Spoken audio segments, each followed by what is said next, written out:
18-19 साल की उम्र में उसे यकीन था उन औरतों में कभी कोई ऐसी औरत नहीं हो सकती थी जिससे उसका कोई ताल्लुक होता, खूनी रिश्ता होता या मोहब्बत होती। उसकी माँ और बहन एलीट क्लास की फर्द थी। उसकी बीवी को भी उसी क्लास के किसी घर से आना था। उसकी बेटी भी उसी क्लास की होती। रेड लाइट एरिया की औरतें, इन्हें इसी काम के लिए पैदा किया गया है। उसे यकीन था अकड़ी गर्दन, उठी हुई ठोड़ी और तने हुए अबरुओं के साथ वो उस मखलूक से जितनी नफरत करता कम थी, जितनी तस्लील करता नाकाफी थी। अब किस्मत ने क्या किया था? 7 पर्दों में रहने वाली उस औरत को, जिसके जिस्म पर वो किसी की उंगली के लम्स तक को बर्दाश्त नहीं कर सकता था, उसे इस बाजार में फेंक दिया गया था। उससे चंद कदम आगे वो शख्स चल रहा था जो उसका ग्राहक था। सालार सिकंदर जबान खोलने के काबिल तक नहीं था। आवाज बुलंद नहीं कर सकता था, शिकवा नहीं कर सकता था। वो किसी से क्या कहता? क्या वो अल्लाह से कह सकता था कि उसके साथ ऐसा क्यों हुआ? आखिर उसने ऐसा क्या किया था? उसने अपने होंठ भींच लिए थे। उसकी कपकपाहट को कैसे रोकता? उन गलियों में आने वाला कोई शख्स कभी दावे के साथ ये कह सकता है कि उसके अपने घर, अपने खानदान की औरत कभी इस बाजार में नहीं आएगी? किसी दूसरे मर्द की जेब में पड़े हुए नोटों के एवज बिक सकेगी? नहीं। माँ, बहन या बीवी, बेटी, पोती, नवासी, आने वाली नस्लों में से कोई। सालार सिकंदर की जबान हलक से खींच ली गई थी। इमामा हाशिम उसकी बीवी थी, उसकी मनकूहा, एलीट क्लास की वो औरत जिसका इस बाजार से कभी वास्ता नहीं पड़ता। सालार सिकंदर ने एक बार फिर खुद को मार्गला की पहाड़ियों पर रात की तारीकी में दरख्त के साथ बंधा पाया। बेबसी की इंतहा थी। साहब, मेरे साथ चलो, हर उम्र की लड़की है मेरे पास, इस इलाके की सबसे अच्छी लड़कियां, कीमत भी ज्यादा नहीं है। उसके साथ एक आदमी चलने लगा। मैं इसलिए यहां नहीं आया हूं। सालार ने मध्यम आवाज में उस पर नजर डाले बगैर कहा, कोई ड्रिंक चाहिए? कोई ड्रग? मैं सबको सप्लाई कर सकता हूं। आकिफ ने एक कदम रोक कर कदरे उखड़े हुए अंदाज में उस आदमी से कहा, तुम्हें एक बार कहा ना जरूरत नहीं है, फिर पीछे क्यों पड़ गए हो? उस आदमी के कदम थम गए। सालार खामोशी से चलता रहा। उसका जहन किसी आंधी की जद में आया हुआ था।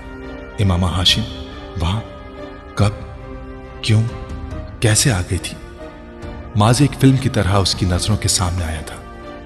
प्लीज तुम एक बार उसको जाकर मेरे बारे में सब कुछ बताओ। उससे कहो मुझसे शादी कर ले। उससे कहो मुझे किसी चीज की जरूरत नहीं है, सिर्फ एक नाम है। उसको तुम हजरत मोहम्मद सल्लल्लाहु अलैहि वसल्लम का वास्ता दोगे तो वो इनकार नहीं करेगा। वो इतनी मोहब्बत करता है आप सल्लल्लाहु अलैहि वसल्लम से। उसने बहुत साल पहले अपने बेडरूम पर नींद दराज चिप्स खाते हुए मोबाइल फोन पर बड़े इत्मीनान के साथ उसको बिलखते सुना था। बाय द वे, तुम इमामा के क्या लगते हो? मैं और इमामा बहुत गहरे और पुराने फ्रेंड्स हैं। जलालु नसर के माथे पर बल पड़ गए थे। सालार ने अजीब सी सरशारी महसूस की। जलाल उस वक्त इमामा और उसके बारे में क्या सोच रहा होगा, वो अच्छी तरह अंदाजा कर सकता था। उससे जाकर साफ साफ कह दो, मैं उससे शादी नहीं करूंगा।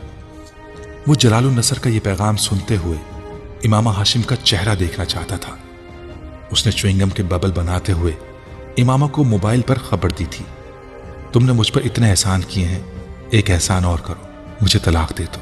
वो फोन पर गिड़गिड़ाई थी, नहीं, मैं तुम पर एहसान करते करते थक गया हूं और अब एहसान नहीं कर सकता, और ये वाला एहसान, ये तो नामुमकिन है।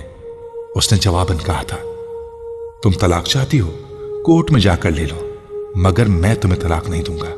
सलार के हलक में फंदे लगने लगे। हां, मैंने ये सब कुछ किया था, लेकिन मैंने जलालु नसर की गलतफहमी को दूर कर दिया था। मैंने उसे सब कुछ बता दिया था, कुछ भी नहीं छुपाया। मैंने सिर्फ एक मजाक किया था, एक प्रैक्टिकल जोक। मैं ये तो नहीं चाहता था कि इमामा के साथ ये सब कुछ हो। वो जैसे किसी अदालत में आन खड़ा हुआ था। ठीक है, मैंने उसके साथ ज्यादती की, उसे तलाक नहीं देकर, मगर मैंने फिर भी ये ख्वाहिश तो नहीं की थी कि वो यहां कर फंसे। मैंने उसे घर छोड़ने से रोका था। मैंने मजाक में ही सही, मगर उसे मदद की ऑफर भी की थी। मैं तो उसे यहां लेकर नहीं आया था। कोई मुझे जिम्मेदार नहीं ठहरा सकता इस सब का। वो बेरब्त जुमलों में वजाहतें दे रहा था। उसके सर में सनसनाहट होने लगी थी, दर्द की एक तेज मानूस सी लहर। मिग्रेन, आधे सर का दर्द, मिग्रेन का एक और अटैक। वो चलते चलते रुका। होंठ भींचते हुए उसने बेइख्तियार अपनी कनपट्टी को मसला। दर्द की लहर गुजर गई थी। आंखें खोलकर उसने गली के पेचोखम को देखा। वो अंधी गली थी, कम से कम उसके लिए और इमाम हाशिम के लिए। उसने कदम आगे बढ़ाए। आकिफ एक चौबारे नुमा घर के सामने रुक गया था। उसने मुड़कर सलार को देखा। यही घर है। सलार का चेहरा कुछ और जर्द पड़ गया। कयामत अब और कितनी दूर रह गई थी। ऊपर की मंजिल पर जाना है, सुनोबर ऊपर ही होगी, आकिफ कहते हुए एक तरफ मौजूद तंग और तारीख से सीढ़ियां चढ़ने लगा। सलार को पहली सीढ़ी पर ही ठोकर लगी। वो बेइख्तियार झुका। आकिफ ने मुड़कर उसे देखा और रुक गया। एहतियात से आओ, सीढ़ियों की हालत ज्यादा अच्छी नहीं है। ऊपर से ये लोग बल्ब लगवाने की भी रवादार नहीं। सलार सीधा हो गया। उसने आकिफ का सहारा लेकर ऊपर वाली सीढ़ी पर कदम रखा। सीढ़ियां बल खाकर गोलाई की सूरत में ऊपर जा रही थीं और इतनी तंग थी कि सिर्फ एक वक्त में एक ही आदमी गुजर सकता था। उनकी सिमट भी उखड़ी हुई थी। वो बूट पहनने के बावजूद उनकी खस्ता हालत को जांच सकता था। जिस दीवार का सहारा लेकर वो सीढ़ियां चढ़ रहा था, उस दीवार की सिमट भी उखड़ी हुई थी। सलार अंधों की तरह दीवार टटोलते हुए सीढ़ियां चढ़ने लगा। पहली मंजिल के एक दरवाजे के खुलते ही पट से आने वाली रोशनी ने सलार की रहनुमाई की थी। आकिफ वहां कहीं नहीं था। यकीनन वो दरवाजा पार करके आगे चला गया था। सलार चंद लम्हों के लिए वहां रुका, फिर उसने दहलीज के पार कदम रखा। वो अब एक चौबारे में था। एक तरफ से बहुत से कमरों के दरवाजे थे, दूसरी तरफ नीचे गली नजर आ रही थी। बरामदे नुमा लंबा चौबारा बिल्कुल खाली था। तमाम कमरों के दरवाजे उसे वहां खड़े बंद ही लग रहे थे। आकिफ कहां गया था वो नहीं जानता था। उसने बहुत मोहतात अंदाज में अपने कदम आगे बढ़ाए, यूं जैसे वो किसी भूत बंगले में आ गया था। अभी कोई दरवाजा खुलता और इमामा हाशिम उसके सामने आकर खड़ी हो जाती। मेरे खुदा, मैं उसका सामना यहां कैसे करूंगा? उसका दिल डूबा। वो उन बंद दरवाजों पर नजर डालते हुए चलता जा रहा था। जब उस बरामदे के आखिरी सिरे पर एक दरवाजे में से आकिफ निकला। तुम यहां रह गए हो? वो वहीं से बुलंद आवाज में बोला, यहां आओ। सलार के कदमों की रफ्तार तेज हो गई। सलार दरवाजे तक पहुंचने से पहले चंद लम्हे के लिए रुक गया। वो अपने दिल की धड़कन की आवाज बाहर तक सुन रहा था। फिर आंखें बंद किए सर्द हाथों की मुट्ठियां भींचते हुए वो कमरे में दाखिल हो गया। वहां आकिफ एक कुर्सी पर बैठा हुआ था, जबकि एक लड़की अपने बालों पर ब्रश करते हुए आकिफ से बातें कर रही थी।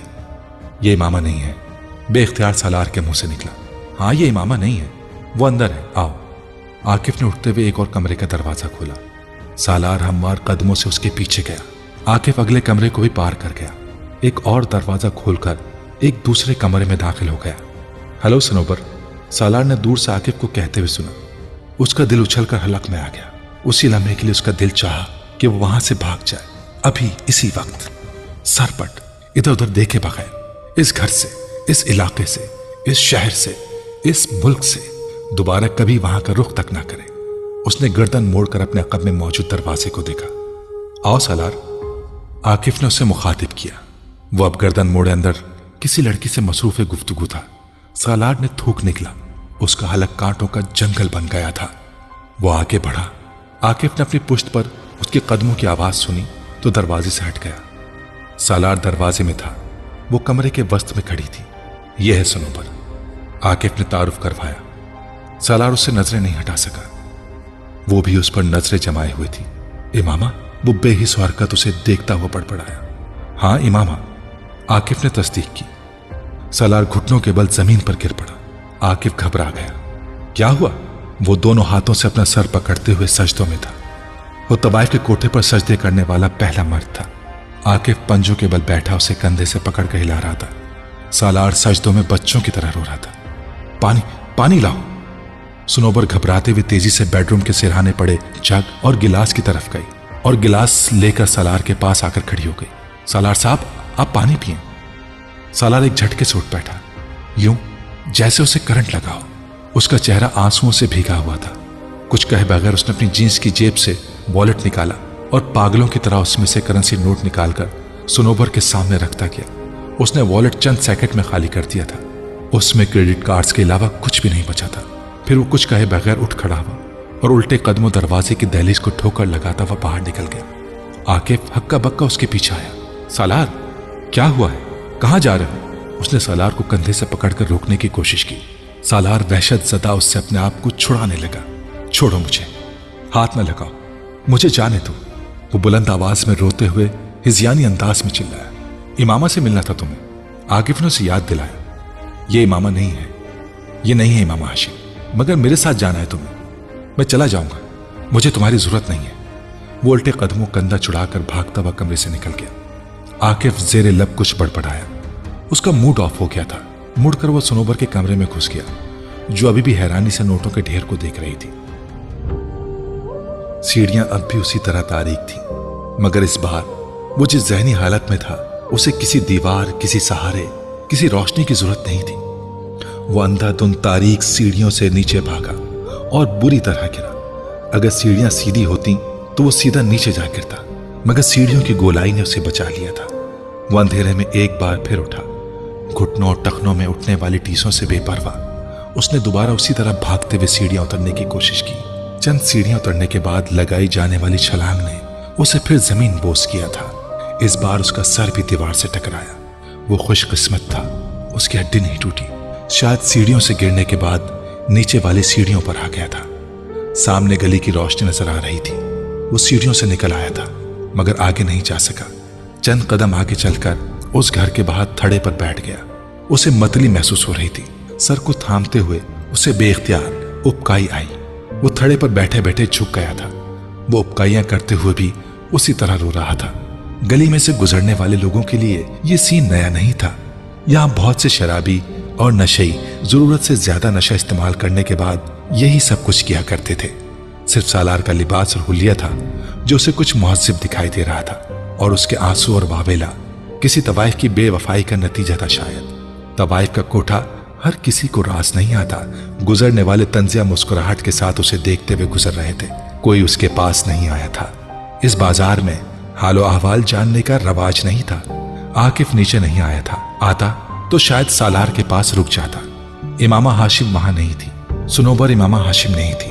कितना बड़ा बोझ उसके कांधों से उठा लिया गया था। कैसी अजियत से उसे बचा लिया गया था। तकलीफ देकर उसे आगाही नहीं दी गई, सिर्फ तकलीफ का एहसास देकर उसे आगाही से शनासा कर दिया गया था। उसे वहां ना देखकर वो इस हालत में जहां पहुंचा था, वो उसे वहां देख लेता तो उस पर क्या गुजरती।